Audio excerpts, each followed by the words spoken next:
Durant la Seconde Guerre mondiale, l'Allemagne nazie domine une large partie de l'Europe. La France est quant à elle partiellement occupée suite à sa défaite de 1940, puis entièrement occupée à partir de fin 1942. En août 1944, c'est l'autre débarquement, celui de Provence, qui conduira quelques jours plus tard à la libération de Marseille. Marcel de Rensis est alors photographe au service des renseignements militaires. Il sera le témoin clé des combats qui mèneront à la libération de Marseille. Un fonds documentaire exceptionnel issu des collections patrimoniales de la CCIAMP. À l'été 2024, à l'occasion des 80 ans de la libération de Marseille, la CCIAMP a souhaité mettre en avant ce fonds photographique exceptionnel pour qu'il soit visible par le plus grand public, exposé sur les grilles du Palais de la Bourse. La Provence doit sa libération à l'immense sacrifice des troupes venues d'ailleurs, trop souvent oubliées dans les mémoires, et qui furent pourtant d'inlassables artisans de la victoire.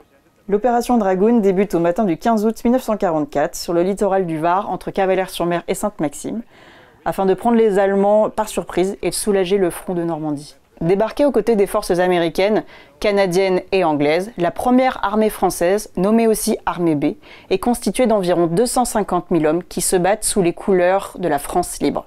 Français métropolitains, pieds noirs, algériens, marocains, tunisiens, sénégalais et d'autres soldats originaires des zones équatoriales et occidentales, du Pacifique et des Antilles, commandés par le général Jean Lattre de Tassigny. Ces troupes se chargeront de libérer deux principaux ports du Sud, Toulon et Marseille. Le 19 août, à la suite de l'annonce des débarquements en Provence et de l'avancée des troupes, les organisations de résistance marseillaises lancent un appel à la grève totale et à l'insurrection. Partout dans la ville sont distribuées des armes prises aux Allemands par la résistance. De petits groupes de résistants équipés d'armes de fortune mènent des séries d'actions contre l'armée allemande. De nombreuses barricades de fortune sont édifiées afin de faire obstacle aux Allemands. Arrêtés ou ralentis par le barrage, ils peuvent être la cible des tireurs ou des lanceurs de grenades embusquées. De fait, les Allemands évitent rapidement de circuler dans la ville et se replient sur quelques points fortifiés tels que le fort Saint-Nicolas et le fort Saint-Jean. En dépit du repli général des forces en réaction au débarquement, la Wehrmacht a reçu l'ordre de tenir leur position à Marseille. Le 21 août, le général Hans Schaffer ordonne la destruction systématique des infrastructures du port, afin de les rendre inutilisables par les Alliés. Ainsi, 9 km de quais, la moitié des hangars, 2 silos et de nombreuses embarcations sont détruites et des mines sont installées. Le 22 août, le navire Cap Corse est coulé dans la passe du port. Plus tard dans la journée, c'est le pilier nord du pont Transborder qui sera dynamité pour en clôturer totalement l'accès. Cette photo de Marcel de Rensis est assez exceptionnelle puisque peu de clichés montrent le Cap Corse en train de sombrer avant le dynamitage du pont Transborder. Le plan d'attaque de Marseille prévoit une offensive multiple par différentes unités. Les tirailleurs du 7e régiment de tirailleurs algériens, nommé RTA, attaqueront de front. Les groupements de tabors marocains, nommés GTM, progresseront par les sommets entourant la ville de Marseille. Le premier GTM par le nord et le deuxième et le troisième par le sud. En dépit des réticences du général de Lattre de Tassigny, le général de Goualard de Montsabert lance ses troupes plus tôt que prévu. Après être venu à bout du verrou d'Aubagne dans la soirée du 22 août, tôt dans la matinée du 23, les unités de tirailleurs algériens et de chars de la 1re division blindée arrivent dans le centre-ville par l'actuel boulevard de la Libération. Très rapidement, les troupes sont la cible des tirs ennemis provenant des forts Saint-Jean et Saint-Nicolas, bloquant ainsi leurs avancées. Durant ces jours de combat, les troupes du général de Goualard de Montsabert, dont les armes, véhicules et uniformes sont en majorité américains, délogent peu à peu les points allemands avec l'aide de la résistance.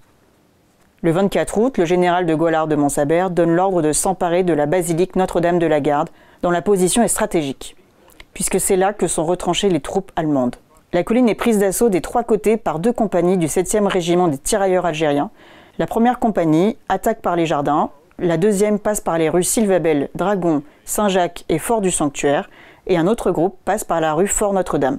En support sont présents les Sherman du 2e escadron et du 2e cuirassier et des automitrailleuses du 3e régiment des chasseurs d'Afrique.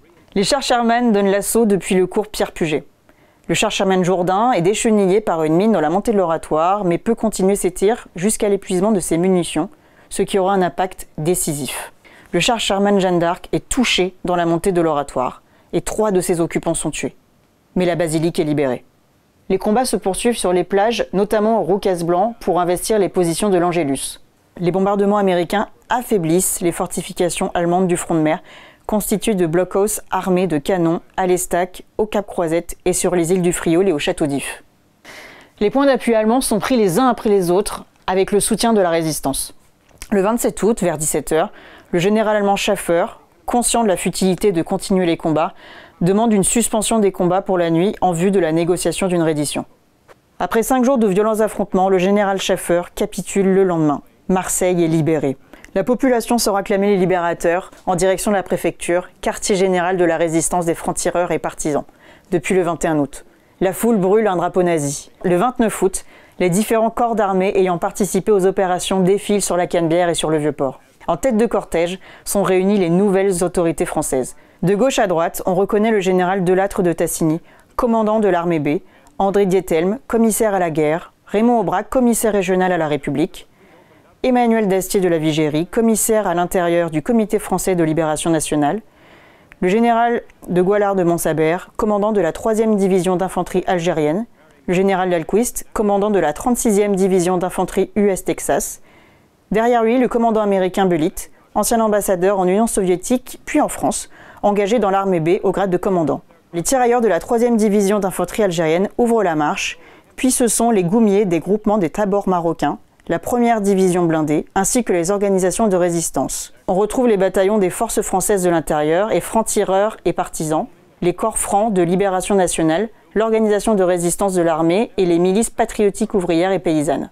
Français libres, résistants, soldats alliés et combattants de l'armée B, parmi lesquels tirailleurs et goumiers, sous-officiers et hommes du rang, ces personnalités connues ou anonymes, ces hommes et ces femmes ont toutes et tous œuvré pour libérer la ville de Marseille.